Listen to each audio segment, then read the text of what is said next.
Yo, what's up? It's a cover reaction day dito po sa ating reaction video kasi po itong si Pablo ay kinover po niya ang kanta ng Paramore na My Heart at kinover din po ng Sense ang Ilaw na kanta po ng SB19.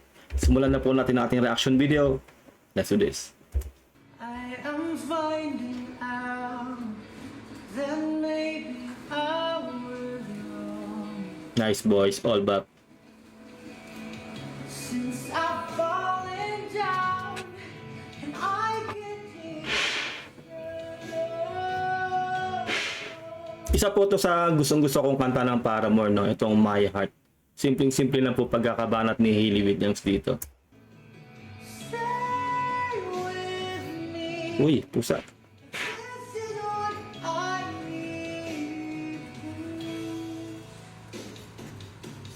Sing us a song and we'll sing it back to you.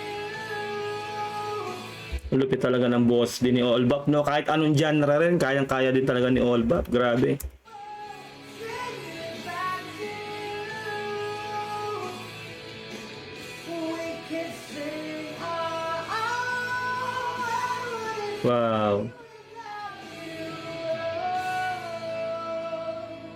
At napansin ko lang dito talaga sa SB19, no? Ang hilig nila sa pusa. Parang correct me if I'm wrong, no? Kung wala yata nag-aalaga sa kanila ng aso. No, napansin ko, tinin nyo naman, no? Ang daming kainan niya. Tapos kumbaga, may play, ano, dito yung mga pusa nila, no? Grabe ka talaga, Olbap. Palakpakan natin si Olbap.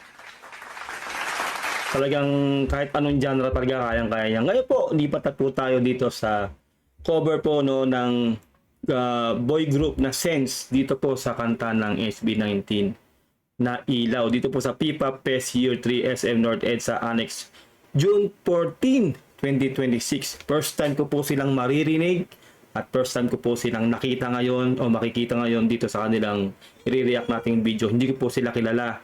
Tingnan po natin kung mabibigyan po nila ng justice. Siyempre, ang kanta ng SB19 na Ilaw. At alam naman po natin kapag SB19 na kanta, sobrang hirap pong i-cover niyan.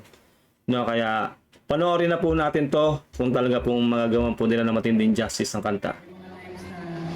Madilim pero always merong ilaw na magiging guide, magiging inspire sa atin. So, Without further ado, this is Ilaw by SB19. Paki-comment po sa baba kung bagong boy group lang po ba sila o matagal na. Hindi ko po kasi sila kilala. At kung tama po ba ang pagkakabanggit ko sa pangalan nila, kung Sense ba o Six Sense? Pero Six parang yung S ay Six ginawang Sense, di ba?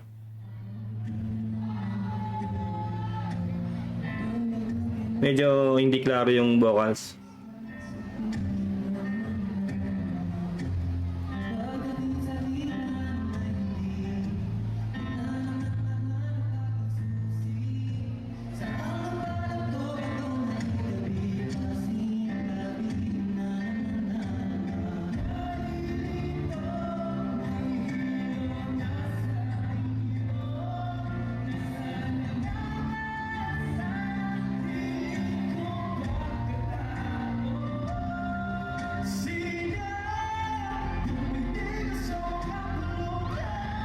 Pwede pwede, palakpakan natin.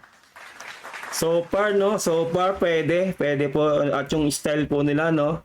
Ito parang yung si Ken, di ba nagaganyan si Ken? At yun nga, random yung styling nila dito. Tapos ito, naka long sleeve na putol, no? Na ano, parehas sila nito. Pero ito walang sleeve.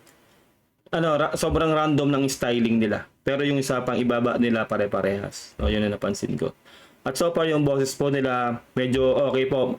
Syempre po habang tumatagal to, no, patindi ng patindi po yung vocals. Kaya tingnan na po natin kung may tatawid talaga nito itong kanta ng SB19 na to.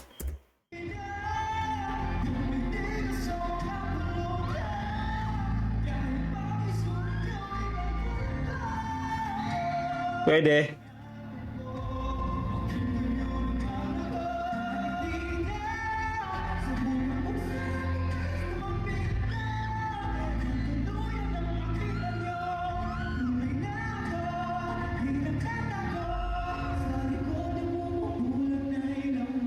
Wow, in fairness in fairness, meron silang ibubuga, no? Unang saltada pa lang, no?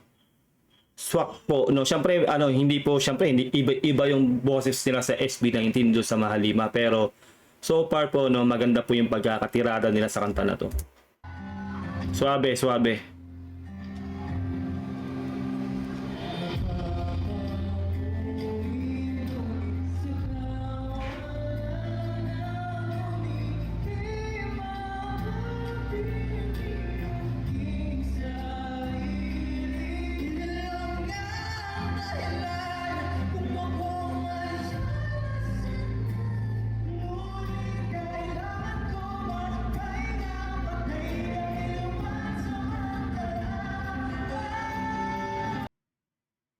Ano sa tingin nyo? Ako po, no, sa pandinig ko, at yun nga, medyo pancam, medyo hindi ganong hindi natin masyadong marinig ng klaro-klaro yung boses. Pero so far sa napapanood ko po, may ibubuga po itong boy group po na to pagdating po sa vocals. Pero yun po yung opinion ko po, no. Hindi ko po alam kung napakinggan o napanood yun na po yung iba nilang mga kanta. Siyempre po, ito po ay cover. Kumbaga sumasalalay lang po ako doon sa original, no, sa SB19.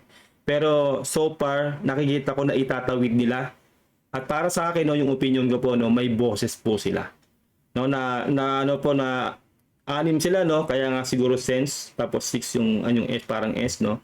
Parang so far sa 6 sa kanila, talagang meron po silang boses. No, wala pong naiiwan sa mga boses nila. Diretso pa po natin para totally mapakinggan talaga natin kung talaga pong maganda talaga yung pagkakatirada nila dito sa ilaw ng SB19.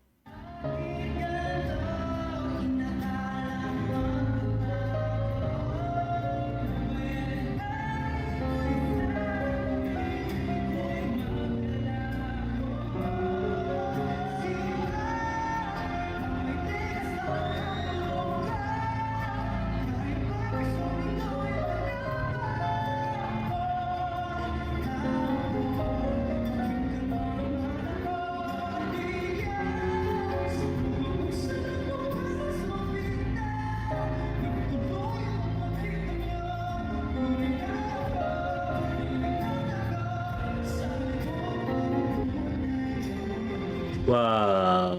Pwede, no? Pwede. As in, talagang sa pagkakarinig ko po, no? Talaga pong may potential sila. Itong grupo na to. Kumbaga para sa akin, malaking sugal talaga na magko-cover ka ng isang napakahirap kantahing kanta. Tapos yung kanta pa na yan ay hindi rin basta-bastang grupo. Siyempre yung Mahalima yan, yung P-Pop Kings yan. Kaya kailangan, kapag kinover mo talaga yan, kailangan talaga mapulido mo yan. No, at so far po, no, hindi po ganoon ka yung syempre pancam po to, at talagang masasabi natin na in my end sa naririnig ko po, okay, no, baka mamaya maiba po, mas malinaw pa pong pancam o kung may official to, no, doon mo natin ma-judge kung talagang swak na swak yung boses. Pero on my end kasi talaga yung naririnig kong boses po nila, okay, no, talaga po may ibubuga sila. At talagang naitatawid nila ng maayos itong kanta na to ng SB19.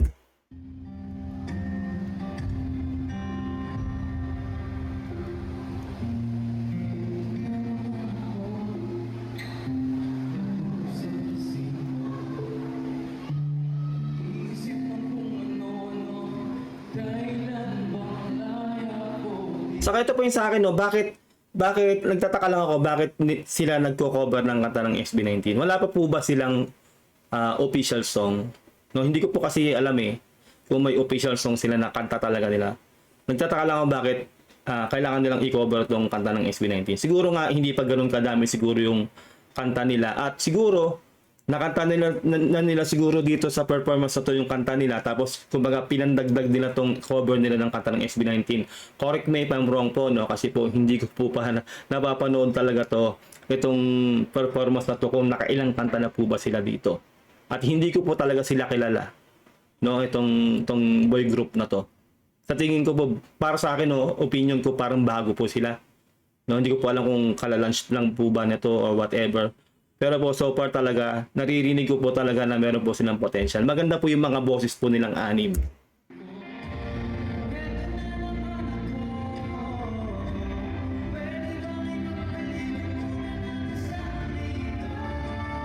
Ooh. Iniba niya yung ano, no? Iniba nila yung version na bilang bumirit tong naka colorblind ako eh. Hindi ko alam kung pink ba yung kulay ng damit niya na to or red. No? Bilang bumirit siya. Ulitin natin yon.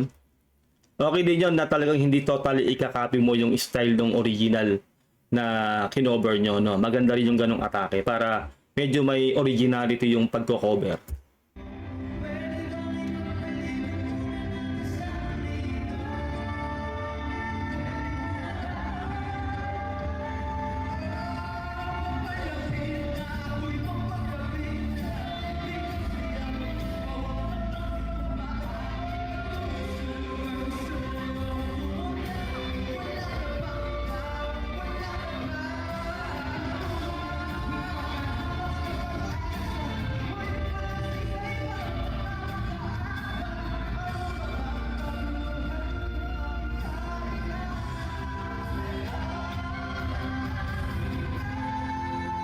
Parang ito yung ano, no? Ito yung mataas nilang boses sa lahat. Siya yung tumitira ng matataas eh. Parang kumbaga sa SB19 parang siya si Stel, no? At correct me if I'm wrong kung soprano ba tawag doon. hindi ko po alam sa mga tawag-tawag na ganun kung soprano po ba yun. Basta siya yung mataas ang boses. Ito, at so far nga, yun nga parang sa tingin ko walang backing track. No? Kumbaga live talaga, na talagang mga boses talaga nila yung naririnig natin dito. Kaya para sa akin, no, unang saltada, unang pagrinig ko dito sa cover nila na to, okay siya para sa akin. No, yung Paul Put kasi sinasabi na meron silang potential at meron silang ibubuga pagdating po sa live vocals itong grupo na to na Sense.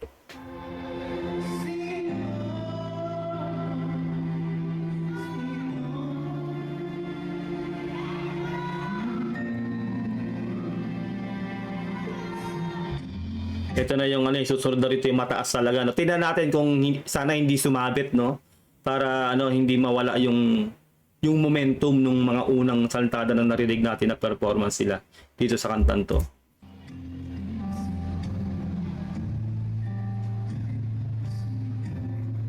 Ito na.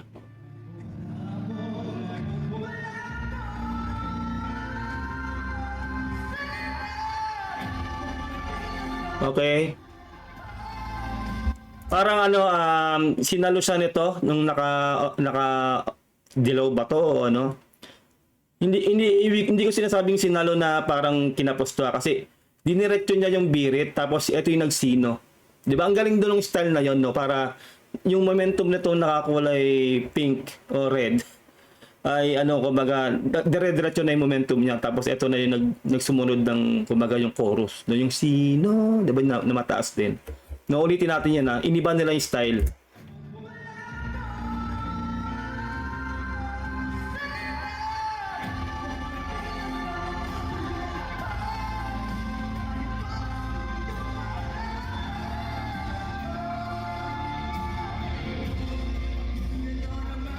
Medyo ano talaga, mahirap i-judge kasi pancam. Pero kung sana may mas malinaw o official to, tapos ganun din yung talagang walang backing track, maririnig mo talaga yung boses nila. Doon ko ma-judge talaga kung talagang ano eh, kung talagang hindi sila sumapit doon sa banda na yon. No, kasi kumbaga ano na yun eh, nagsabay-sabay na sila, syempre bilang anim sila, no, nagsabay-sabay na sila doon eh. Sa part na yun na yung pa-ender na eh, di ba? Pero so far sa naririnig ko nga, no, on my end, okay yung style na ginawa nila na yon, di ba?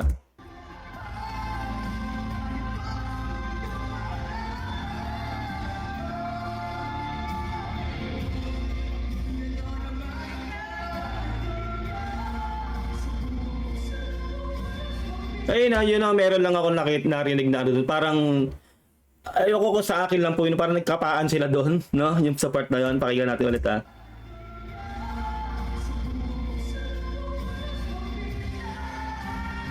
O diba, parang nagkanya-kanya na sila. O style nila yon, no? Correct me if I'm wrong po, no? Kasi po talagang unang parinig ko po lang po dito.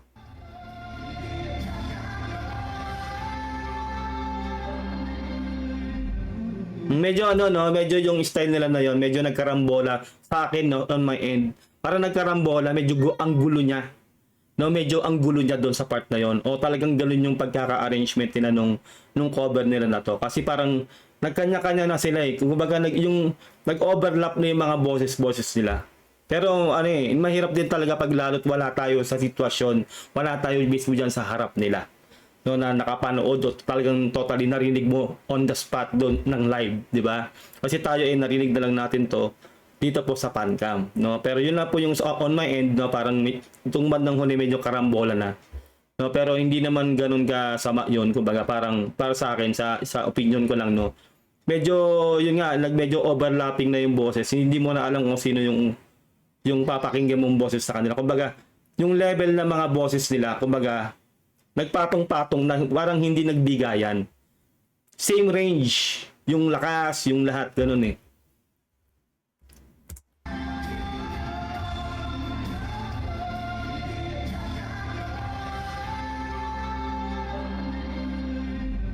O, diba? Parang ito, bumibirit pa siya.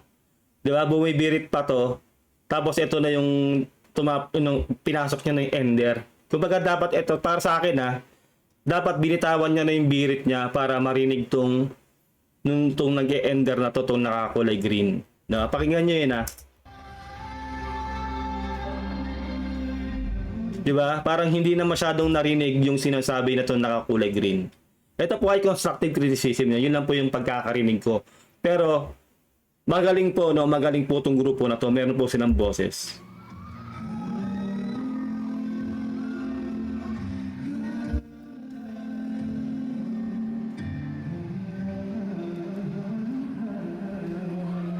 Okay.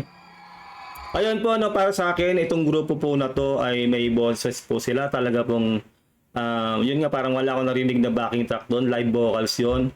At para sa akin sa performance nila to na ilaw, 1 to 10, I give them 8. No? Sobrang mahusay po sila.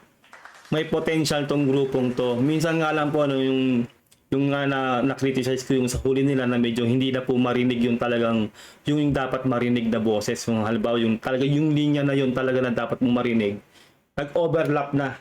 Just sobrang tindi ng intensity nila, nagsabay-sabay sila. Tapos yung mag-e-ender tong kulay green, nakakulay green, nakabirit pa rin tong isa. Nasapawan niya rin yung mga first 2-3 lines nitong nakakulay green, yung ender nga.